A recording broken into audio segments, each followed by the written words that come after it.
Assalamualaikum warahmatullahi wabarakatuh.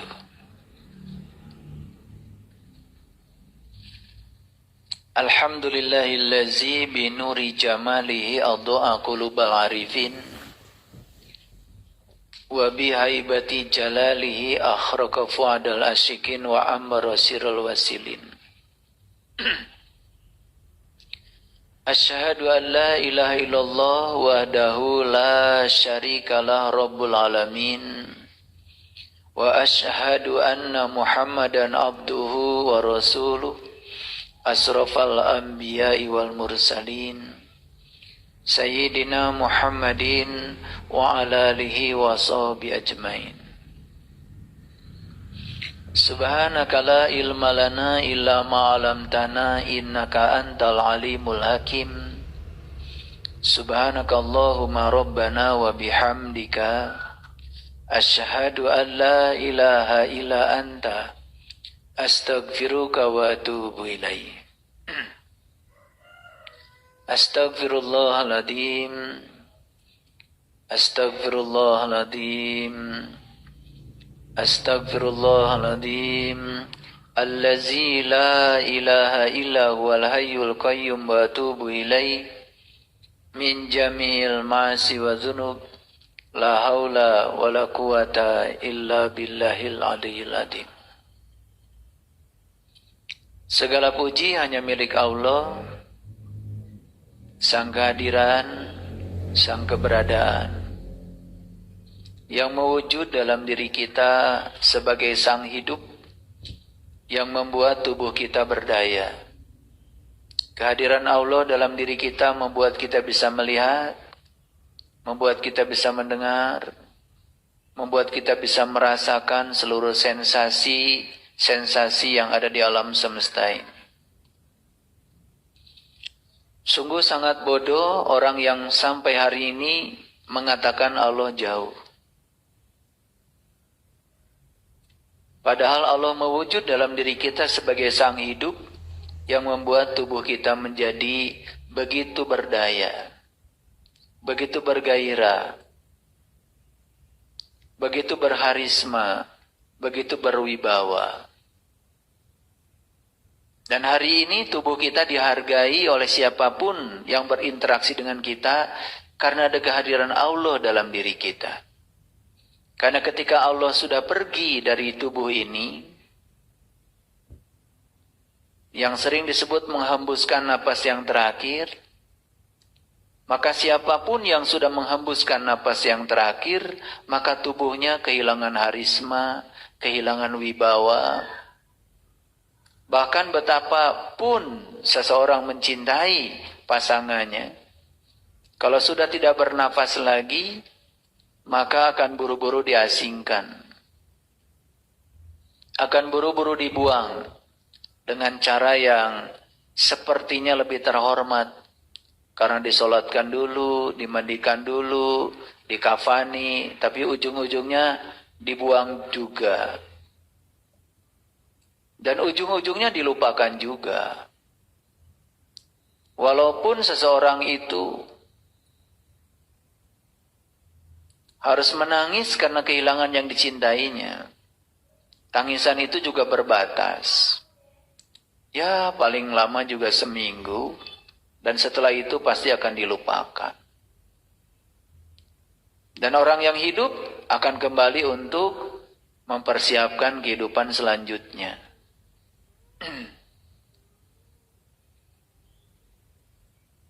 Jadi oleh karena itu mari kita bersyukur hari ini kita masih bisa bernafas. Oleh karena itu mari kita puji Allah bersama-sama membaca hamdalah. Alhamdulillahi rabbil alamin. Mari kita awali kajian kita hari ini bersama-sama memohon ridho dan berkah Allah, seraya menyapa asmanya dengan kelembutan dan cinta dengan membaca basmalah. Bismillahirrahmanirrahim.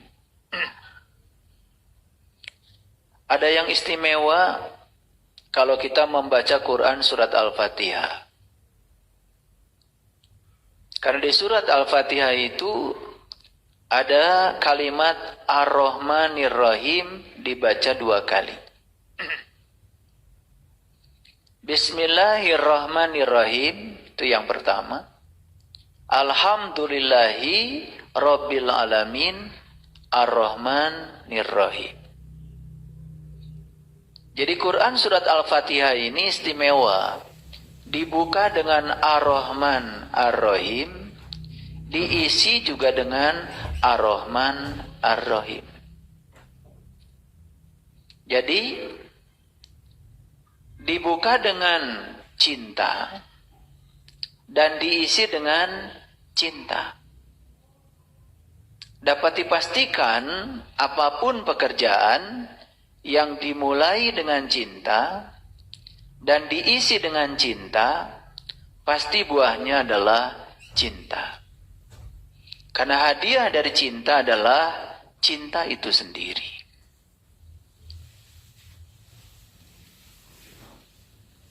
Ar-Rahman Ar-Rahim itu nama Allah di permulaan Asmaul Husna. Jadi yang hafal Asmaul Husna 99 itu sudah tidak asing lagi. Ar-Rahman Ar-Rahim itu 2 nama Allah yang permulaan.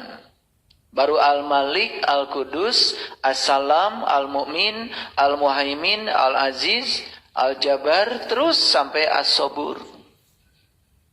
As-Sabur nama yang ke-99.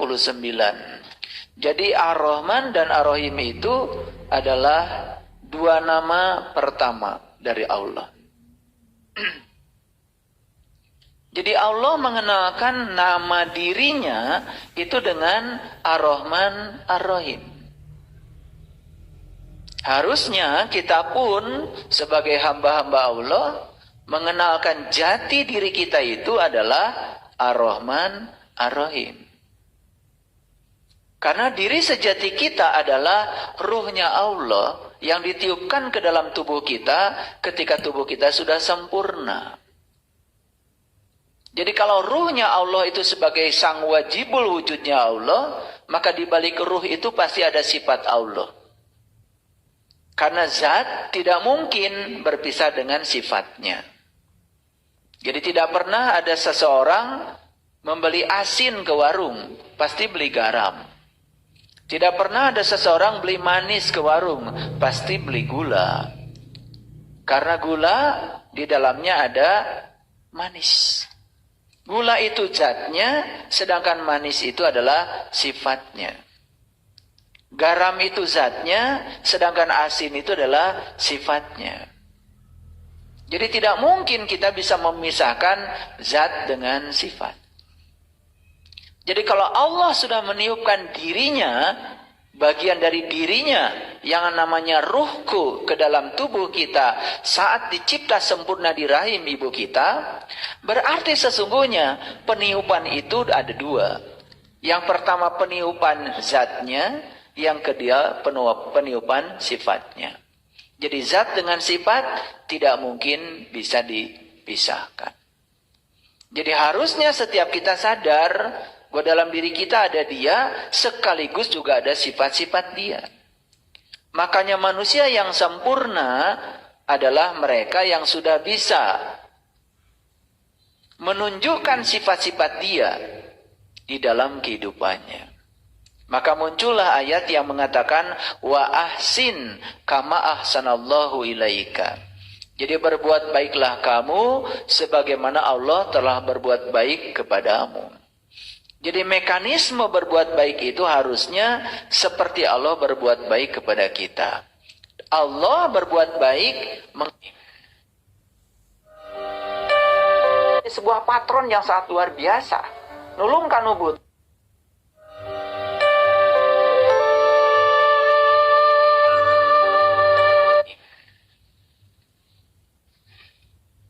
Terlalu sering telinga kita mendengar 2 kalimat itu.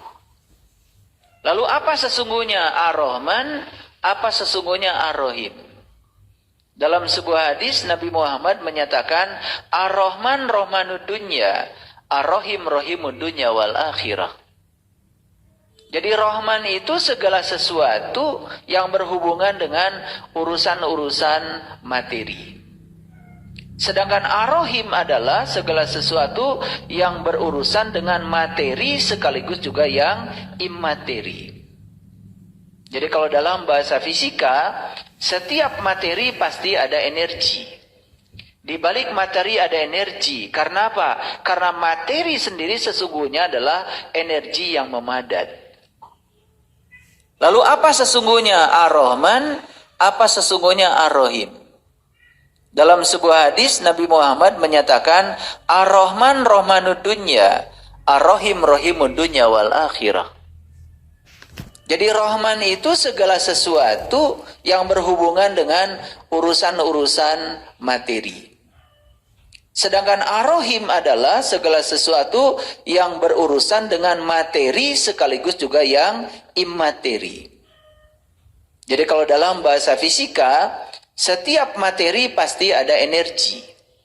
Di balik materi ada energi. Karena apa? Karena materi sendiri sesungguhnya adalah energi yang memadat.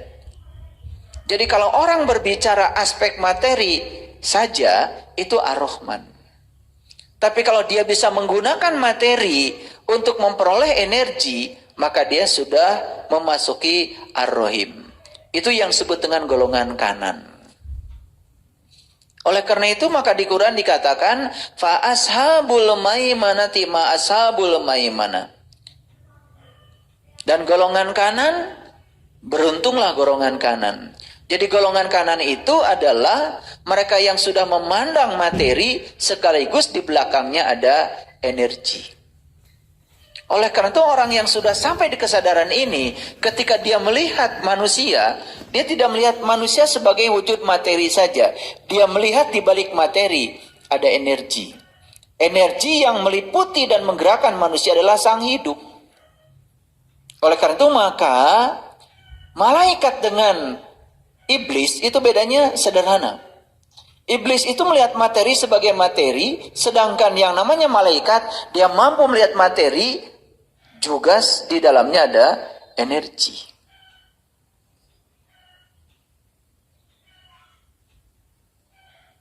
Jadi Ar-Rahman Ar-Rahim ini kalau disingkat menjadi cinta. Start the day with love. Feel the day with love. Kalau kita mengawali segala sesuatu dengan cinta dan mengisi sesuatu dengan cinta, hasilnya pasti cinta. Jadi sesungguhnya Allah sendiri mengenal dirinya sebagai cinta.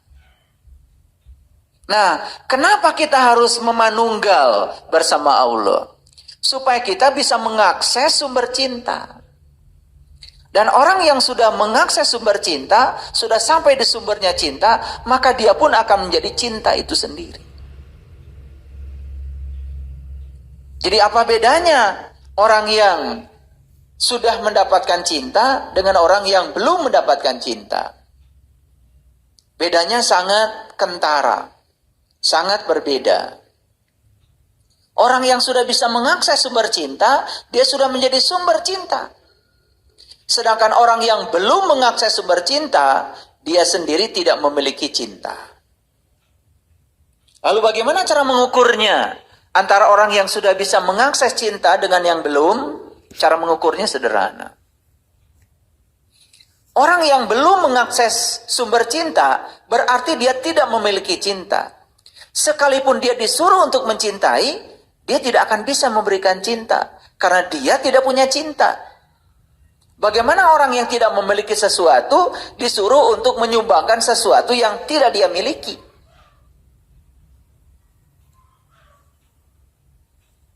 Jadi kalau ada orang yang tidak bisa mengakses sumber cinta, tidak punya cinta, dipaksa harus mencintai, maka paling dia kalau mencintai berpura-pura mencintai, karena sesungguhnya dia tidak punya cinta itu. Nah, siapa yang salah? Yang salah itu adalah yang merengek-rengek untuk dicintai oleh orang yang tidak punya cinta.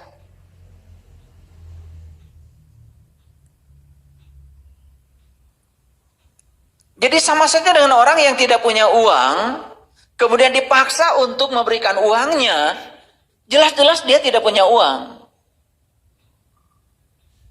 Yang salah adalah orang yang memaksa. Orang yang tidak punya uang harus mengeluarkan uangnya. Jelas tidak punya uang, dipaksa harus memberikan uangnya.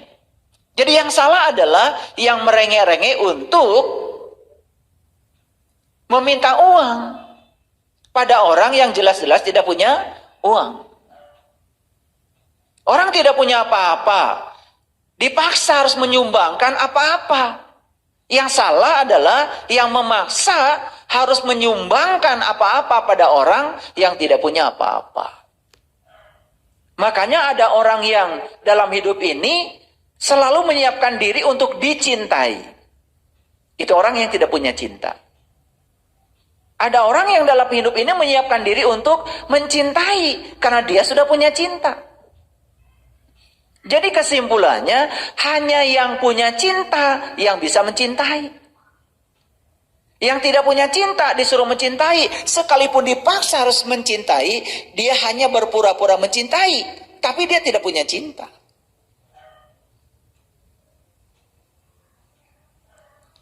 Jadi manusia itu ada yang senang menempatkan tangannya di atas. Tapi ada juga yang senang menempatkan tangannya di bawah. Jadi orang yang selalu setiap periode tahun menempatkan tangannya di bawah, ingin selalu dicintai. Salah apa tidak? Salah apa tidak? Tidak salah. Karena dia memang tidak punya cinta. Nah, salahnya dia tidak mau mengakses sumber cinta yang ada dalam dirinya. Padahal dalam dirinya itu ada sumber cinta, ada Allah. Allah itu berada di setiap tubuh. Allah itu berada di setiap manusia. Ada manusia yang tidak mau memantaskan dirinya. Seakan-akan Allah itu dekat dengan si A, tetapi tidak dekat dengan dirinya. Dan dia mengatakan, saya tidak punya apa-apa. Padahal dalam dirinya punya Allah, sang sumber cinta. Jadi Allah itu tergantung sangkaan dia. Dia tidak mempercayai Allah yang ada dalam dirinya. Jadi ketika Allah tidak dipercaya oleh dia, Allah tetap tinggal di sini. Tapi Allah akan memberikan sesuatu sesuai dengan tingkat kepercayaan dia kepada Allah.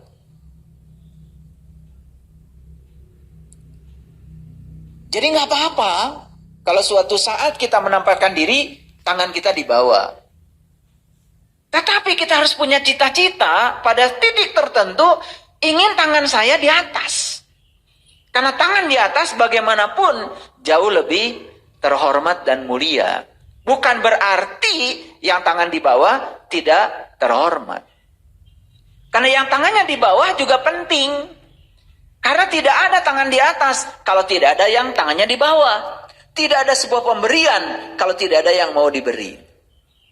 Oleh karena itu maka saya mengajarkan belajar berterima kasih pada orang yang mau diberi. Karena kalau tidak ada mereka yang mau diberi, tidak ada pemberian. Sehingga orang yang berkelimpahan harta juga tidak bisa berbuat kebaikan kalau tidak ada mereka. Jadi adanya yang mau diberi justru membuka peluang bagi mereka yang mau memberi untuk melakukan kebaikan. Jadi penting sebetulnya ada yang tangan di bawah. Tetapi harusnya orangnya tidak itu-itu saja. Yang tangannya di atas itu penting, harus ada. Tapi kalau bisa orangnya tidak permanen. Bukan itu-itu saja. Itu maksud saya. Yang tangannya di atas perlu, yang tangannya di bawah perlu. Tetapi lebih perlu lagi, yang tangan di bawah itu orangnya tidak permanen. Jadi sekali lagi, ya, ada yang ingin dicintai, ada yang ingin mencintai. Nah, yang ingin dicintai, karena memang dia perlu cinta, belum punya kan? Yang mencintai, karena dia sudah berkelimpahan cinta. Jadi sebetulnya sangat mudah membedakan orang. Ada orang yang berkelimpahan harta, tetapi menempatkan diri sebagai tangannya di bawah. Ingin dicintai. Jelas sekali bahwa dia belum bisa mengakses sumber cinta. Berarti sebetulnya dia tidak bisa diukur banyak sedikitnya harta dengan sudah mengakses sumber cinta atau belum. Karena bagi mereka yang sudah bisa mengakses sumber cinta, sekecil apapun, walaupun dia punya hartanya sedikit, ini perbedaannya. Ini perbedaannya. Jadi oleh karena itu, beruntung mereka yang sudah diberi kesempatan oleh semesta untuk menjadi sumber cinta dan bisa memberi. Dan beruntung juga orang yang hari ini masih diperankan sebagai penerima dari sumber cinta itu. Itu juga penting. Tetapi kalau bisa, jangan permanen. Nah, itu sebabnya di dalam agama Islam ada kewajiban zakat. Nah, zakat ada dua. Satu zakat harta, dua zakat fitrah. Zakat harta dengan zakat fitrah bedanya juga sangat kentara. Kalau zakat harta, ya tentu saja membersihkan harta kita untuk orang yang punya harta. Tapi zakat fitrah tidak dikaitkan dengan harta. Bahkan bayi yang baru lahir pun itu harus dizakati. Jadi zakat fitrah itu sebetulnya adalah zakat untuk memfitrahkan kembali fitrahnya manusia supaya kembali ke fitrahnya. Itu adalah pendidikan untuk menyucikan jiwa juga sebetulnya. Makanya zakat fitrah itu berlaku untuk semua orang. Sekalipun dia baru lahir, itu sudah terkena zakat fitrah. Jadi kalau misalnya ada bayi umurnya baru 3 bulan, 4 bulan, itu harus dizakati kalau fitrah. Makanya zakat fitrah itu sudah tertentu. Jumlahnya adalah 2,5 kilogram beras. Diuangkan boleh, tetapi ketika diuangkan harus adil. Uangkan sesuai dengan harga beras yang dimakan oleh kita. Harus adil. Ya, jangan ketika kita makan berasnya, beras yang harga 15.000 per kilo, giliran zakat, ya, kemudian ya cari beras yang harganya 10.000 per kilo. Tentu saja itu sudah kelicikan. Sebenarnya zakat fitrah itu yang diperlukan adalah kejujuran yang semacam itu. Nah, zakat sendiri arti yang sebenarnya adalah membersihkan. Apa yang dibersihkan? Yang dibersihkan memang syariatnya adalah harta. Yang dibersihkan memang syariatnya adalah materi. Tetapi sesungguhnya proses pembersihan materi itu adalah latihan untuk melepaskan kemelekatan jiwa kepada harta. Jadi sebetulnya ujung-ujungnya yang dibersihkan adalah jiwa-jiwa juga. Makanya ada istilah tazkiyatun nafs. Jadi yang dibersihkan itu adalah nafs. Nafs itu adalah terjemahan dari jiwa, terjemahan dari diri. Nah, tetapi jangan sombong ketika kita sudah mengeluarkan zakat harta maupun zakat fitrah. Rasanya saya sudah zakat. Nah, zakat itu dalam bahasa Al-Quran itu ada muzaki, ada yang namanya mustahik. Nah, muzaki itu adalah orang yang berkewajiban untuk berzakat. Mustahik adalah mereka yang berhak untuk menerima zakat. Jadi mustahik itu ya salah satunya adalah fakir miskin. Juga termasuk di dalamnya adalah yatim. Jadi jangan diidentikan fakir miskin dengan yatim. Karena kalau yatim, sekalipun dia itu yatim, kalau dia itu berkemampuan, tentu saja, ya, itu kan hak itu boleh diambil, boleh tidak. Bukan suatu kewajiban untuk diambil. Karena sebetulnya semua kita ini secara syar'i ya yatim. Saya tuh yatim, nggak ada ibu bapaknya. Ini syar'i ya, syar'i. Jadi yatim itu adalah yang tak beribu, yang tak berbapak secara syar'i. Artinya bukan tidak beribu, bukan tidak berbapak. Ibu bapaknya sudah tidak bersama dia lagi, alias meninggal. Siapa yang di dunia ini ibu bapaknya permanen? Kan nggak ada. Bahkan seorang presiden pun ayah ibunya kan meninggal. Jadi kalau presiden pun sebenarnya yatim juga. Dalam kategori yatim secara syar'i. Karena ibu bapaknya sudah meninggal. Nah, biasanya memang ada kaitan antara yatim secara syar'i dengan fakir miskin. Gara-gara ayah dan ibunya meninggal, sehingga tidak ada yang bisa menafkahi lagi, maka dia dikategorikan sebagai fakir miskin. Itu secara syar'i. Apakah mereka perlu dibantu? Ya tentu saja perlu. Perlu. Tetapi kalau kita sudah membantu mereka, ya belum selesai. Belum selesai. Makanya muncullah Quran surat Al-Ma'un. Ara'aital ladzi yukadzibu biddin. Celakalah para pendusta agama. Nah, siapa pendusta agama itu? Apakah mereka yang tidak beragama? Bukan. Pendusta agama itu tentu saja dia beragama. Fazalikal ladzi yatu'ul yatim, tetapi mereka tidak peduli kepada yatim. Nah, tadi yatim itu adalah yang tak beribu, tak berbapak. Yang dimaksud tak beribu, tak berbapak secara syar'i, itu ibu bapaknya sudah meninggal. Itu namanya yatim.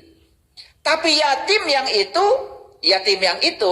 cuman yatim dalam pengertian syar'i. Nah, sekarang yatim dalam pengertian hakiki, apa itu? Yang tak beribu, yang tak berbapak, sesungguhnya adalah jiwa kita. Karena jiwa itu tidak pernah dilahirkan. Jiwa itu kan ditiupkan, tidak dilahirkan. Faiza sawaituhu wa nafakhtu fihi min ruhi faqa'u lahu sajidin. Ketika aku sudah selesai menciptakan tubuhmu, aku tiupkan ruhku. Nah, di dalam ruhku itu ada jiwa di situ. Karena dalam ruhku itu ada 3 unsur. Ada Allah, ada Rasul sejati, ada juga jiwa yang akan dibimbing oleh Allah dan Rasulnya. Sehingga sang jiwa ini sebenarnya tidak sendirian. Oleh itu maka jiwa itu selalu dibimbing oleh Allah dan Rasulnya. Jadi Rasul itu ada 2. Ada Rasul yang syar'i, wujudnya adalah manusia. Ada Rasul yang hakiki. Itu ada pada diri setiap manusia. Itu yang senantiasa membimbing kita dari dalam. Itu sebenarnya guru kita yang sebenarnya. Jadi jiwa kita itu tidak sendirian. Ditemani oleh Allah dan Rasulnya dalam diri kita. Oleh karena itu maka sang jiwa ini kalau mengikuti Allah dan Rasulnya pasti akan selamat. Nah, siapa pendusta agama? Adalah mereka yang mentelantarkan jiwanya. Apa artinya? Jiwanya ini tidak pernah mau mendengarkan Allah dan Rasulnya. Contoh, ada orang sholat. Ketika orang sholat, apakah dia memperhatikan jiwanya? Sholat hanya memperhatikan raganya. Tangan takbir, badan ruku, kemudian sujud, i'tidal, duduk antara 2 sujud.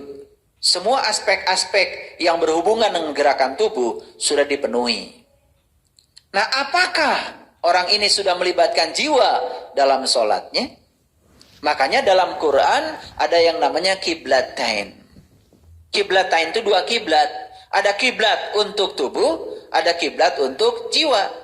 Kiblat untuk tubuh disepakati oleh umat Islam, yaitu menghadap ke Ka'bah.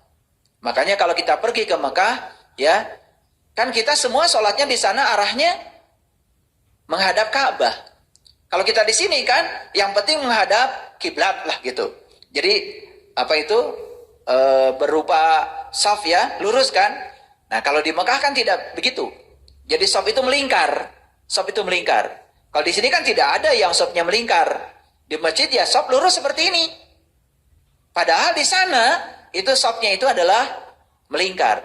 Jadi tidak berlaku kan luruskan shaf. Kalau di sana kan melingkar. Kalau diluruskan jadi kacau. Saya suka bingung ya. Karena imam di sana suka mengatakan luruskan shaf cuman pakai bahasa Arab.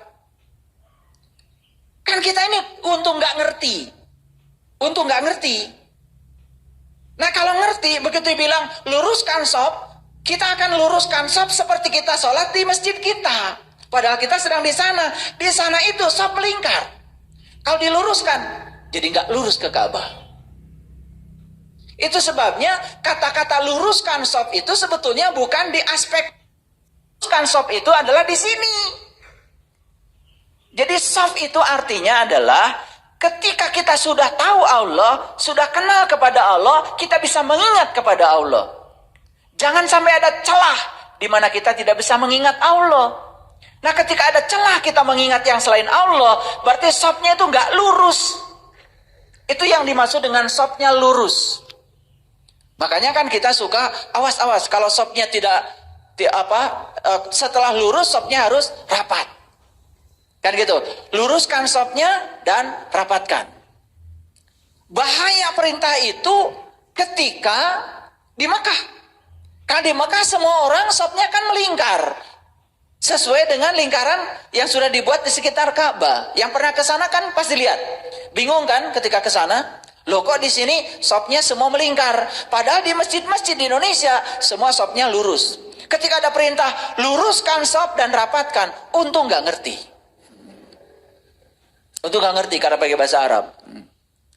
Makanya di sana kan biasa-biasa saja. Karena kalau dikatakan luruskan sop, padahal di sana jelas-jelas melingkar, kan bahaya. Jadi nggak menghadap Ka'bah. Paham maksud saya? Itu sebabnya kiblat ada dua. Ada kiblat untuk raga kita supaya seragam, maka kita sholat menghadap ke kiblat. Dan di sini karena jauh dari Ka'bah, maka jaraknya jadi sopnya jadi lurus. Kalau di sana kan melingkar. Ayo perhatikan saya. Kalau ada titik di sini titik, kemudian kita bikin lingkaran di sini. Lingkaran. Itu kalau dekat dengan sumber, lingkarannya masih kelihatan. Tapi coba bikin lingkaran lebih jauh lagi, lebih jauh lagi, lebih jauh lagi, lebih jauh lagi. Yang paling jauh sana, udah nggak kelihatan lagi lingkarannya. Saking besarnya lingkaran, kita melihat seakan-akan sudah lurus. Nah itulah kenapa kita yang jauh dari Ka'bah lurus. Karena kejauhan lingkarannya. Paham ya? Ini sign supaya mengerti. Nah, itu sebabnya kiblatain itu ada dua.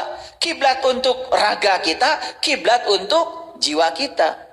Raga kita materi, menghadap yang materi, tetapi jiwa kita bukan materi. Maka disitulah pentingnya kita mengetahui kiblat yang kedua untuk jiwa kita. Kalau kita belum mengetahui kiblat kita yang kedua untuk jiwa kita, maka itulah yang disebut dengan pendusta agama. Dan kita mentelantarkan yatim, mentelantarkan jiwa kita sendiri. Karena yang tak beribu, yang tak berbapak adalah jiwa. Karena jiwa tidak pernah dilahirkan. Nah oleh karena itu, jangan bangga ketika kita sudah berzakat secara materi.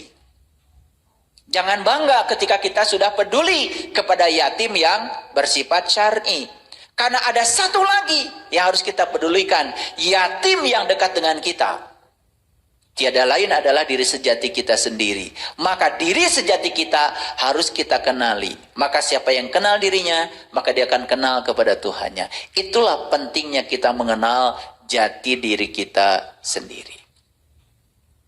Makanya coba perhatikan Quran surat Al-Maun. Barangkali pada hafal ya. Apalagi setiap malam kan kalian tarawehan. Pasti ayatnya itu kan. Kenapa tertarik pada Quran surat Al-Maun? Bukan tertarik isinya. Tertarik karena pendeknya. Dan kenapa ayat itu dipilih? Karena pendek. Saya yakin semua orang kalau ditanya, kenapa Anda baca Quran surat Al-Maun setiap sholat?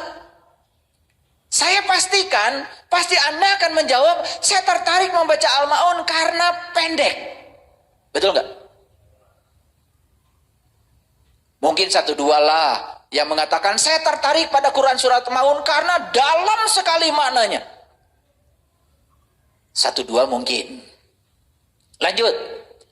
Ara'aital ladzi yukazzibu biddin fazalikal ladzi yad'ul yatim wala yahuddu ala ta'amil miskin.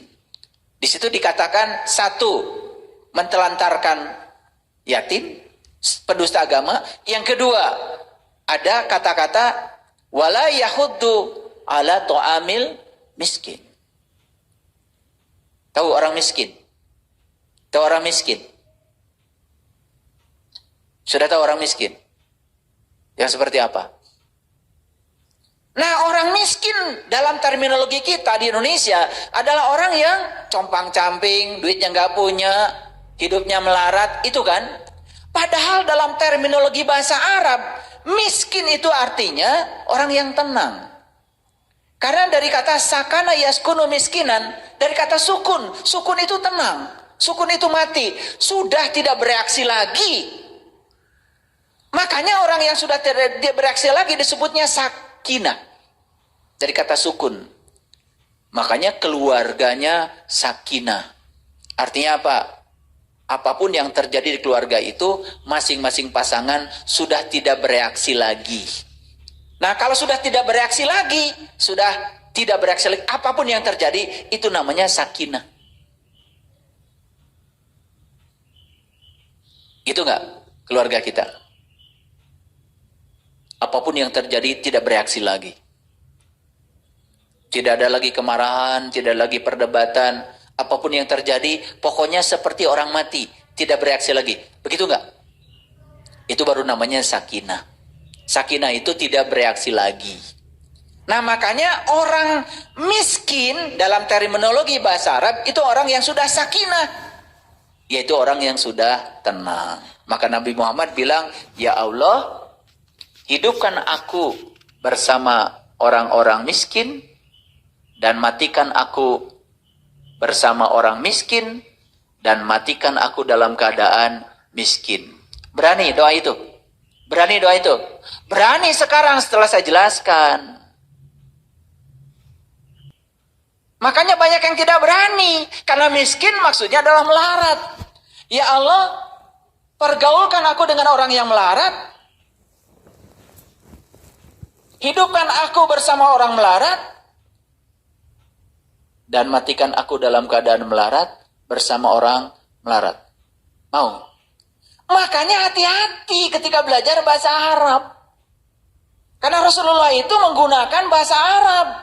Miskin dalam bahasa Arab artinya tenang.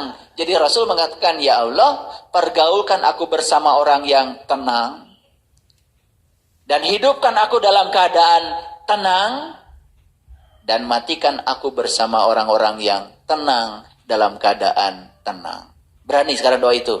Berani. Pakai bahasa Arab juga berani sekarang. Kemarin-kemarin nggak berani. Ya kan? Jadi sekarang tahu bahwa sebetulnya ya, ketika kita sudah peduli kepada si yatim yang ada pada diri kita, peduli nutrisinya, peduli makanannya, kenalkan si yatim yang ada pada diri kita ini, yang tak beribu tak berbapak ini, kepada dalam tanda kutip bapaknya, kepada sumbernya, maka kita akan terbebas dari mendustakan agama. Dan kita akan berada dalam keadaan miskin. Miskin artinya apa tadi? Tenang, sakinah. Gitu. Makanya ayat berikutnya apa? Wala yahudu ala ta'amil miskin fawailul lil musallin. Coba, logika Al-Quran itu luar biasa. Kenapa? Ya, kenapa fawailul lil musallin adanya setelah itu? Neraka wel untuk orang yang sholat. Alladzina hum an sholatihim sahun. Fawailul lil musallin alladzina hum an sholatihim sahun. Jadi neraka wel, celakalah bagi orang yang sholat tapi sholatnya lupa. Kenapa sholatnya lupa? Karena mentelantarkan yatim. Sehingga sholatnya tidak dalam keadaan tenang. Begitu. Paham ya? Paham sampai di sini? Jadi, mengertilah sekarang. Pendusta agama itu mereka yang tidak peduli pada si yatim yang ada dalam dirinya. Sehingga dia hidupnya tidak dalam keadaan tenang. Akibatnya apa? Sholatnya celaka. Kenapa? Karena sholatnya lupa. Sahun itu bukan lalai. Sahun itu lupa. Maaf ya, karena kadang-kadang banyak sekali yang mengatakan lalai itu artinya sholatnya tidak tepat waktu. Sholatnya tidak pada waktunya. Padahal waktu sholat duhur, dari duhur sampai asar. Waktu sholat asar, dari asar sampai maghrib. Itu waktu sholat. Jadi boleh nggak sholat duhurnya jam 1? Ya boleh. Bahkan dalam ilmu fikih dikatakan, jika kamu sedang belajar sholat, sedang belajar ilmu untuk sholat, boleh kamu meninggalkan sholat. Kenapa? Di dalam ilmu fikih, yang wajib tidak bisa menggugurkan yang wajib. Sholat wajib, mencari ilmu wajib. Boleh menunda sholat sepanjang sedang belajar ilmu tentang sholat. Boleh. Yang lain-lain ya jangan ditunda. Waktunya sholat, yes, tentu saja sholat. Jadi logik sekali. Ara'aital ladzi yukadzibu biddin fazalikal ladzi yadul yatim wala yahuddu ala ta'amil miskin fawailul lil musallin alladzina hum an salatihim sahun alladzina hum yuraun wa yamnaunal maun. Jadi salatnya cuman ria. Ria itu cuman ingin dipandang orang bahwa dia salat. Maka ria ada dua, ada ria nifak, ada ria adat. Ria nifak, sholatnya bermuatan. Ria adat, sholatnya cuma terjebak oleh kebiasaan. Makanya biasa sholat, begitu nggak sholat, nggak enak. Nggak enaknya itu karena biasa sholat. Bukan karena sudah merasakan nikmatnya sholat. Toh sholatnya juga masih mentelantarkan jiwanya sendiri. Artinya kiblatnya belum kiblatain. Kiblatnya cuma satu. Makanya sholat itu harus rapat safnya dan harus lurus. Ngerti maksudnya? Luruskan ingatan kita kepada Allah yang sudah tahu Allah. Rapatkan safnya, jangan ada celah tidak mengingat Allah. Itu yang namanya luruskan safnya dan rapatkan. Ngerti ya? Dan sekarang kebanyakan orang memahami itu cuman dirapatkan, ya rapat. Serapat-rapatnya orang sholat tetap saja ada lubang. Nah kita mengira setan itu masuk lewat sini, padahal setan masuknya lewat sini. Yuwaswisu fi sudur, setan itu membisikkan kesadaran kita. Dan selama ini kita menganggap setan itu adalah entitas yang di luar diri kita, sehingga kalau rapatkan saf, wah rapatkan saf. Kenapa? Jangan sampai setan lewat. Lah, masalahnya kalau setan lewat, apa kabar? Kan nggak apa-apa, setan juga pengen lewat. Setan lewat sini kan apa kabar? No problem. Kan dia juga pengen lewat. Tapi kalau setan yang lewat sini, itu yang jadi masalah. Karena setan yang lewat sini, nggak masalah. Oh, sekarang juga setan pada lewat. Setan yang lewat sini, no problem, kan nggak mengganggu apa-apa. Apalagi kalau setannya itu makhluk halus. Lah saking halusnya lewat, nggak kerasa apa-apa. Memang ada terganggu gitu kalau ada yang lewat. Tapi kalau dia lewat sini, terganggu. Makanya luruskan safnya dan rapatkan. Ngerti sekarang maksudnya? Luruskan ingatan kita hanya kepada Allah. Rapatkan safnya, jangan ada celah di mana kita mengingat yang selain Allah. Itu baru sholatnya jamaah. Sempurna jamaahnya. Jamaahnya antara kita dengan Allah. Karena selama ini kita mengerti jamaah cuma antara kita dengan tetangga kita. Padahal serapat-rapatnya tetap aja setan lewat. Masalahnya apa? Kalau setan lewat, kan nggak apa-apa. Kalau lewat tangan, kalau lewat kaki ke sini, nggak apa-apa. Tapi kalau lewat sini, masalah. Makanya kalau lewat sini, fawailul lil musallin alladzina hum an salatihim sahun. Jadi salatnya lupa. Lupa pada siapa? Lupa pada yang disembahnya. Jadi ada kaitan sebetulnya antara zakat dengan salat. Makanya di Quran selalu bergandengan kan, aqimus shalah wa atuz zakah. Aqimus shalah wa atuz zakah. Dan perintahnya itu sholat dulu, baru zakat. Bukan zakat dulu baru sholat. Kenapa?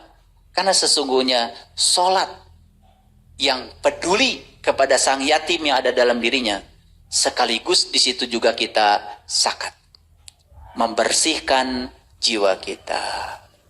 Nah, itulah kajian ringkas sore ini. Karena tadi pagi kita sudah berbagi, ya, kajian tentang berbagi sudah kita siapkan materinya. Saya tidak mengulang itu. Sore ini meneruskan kajian tentang berbagi supaya kita tidak sombong kalau kita sudah berzakat secara materi, karena kita perlu zakat secara hakikat, membersihkan jiwa kita. Shadaqallahul adzim. Barakallahu li wa lakum. Assalamualaikum warahmatullahi wabarakatuh.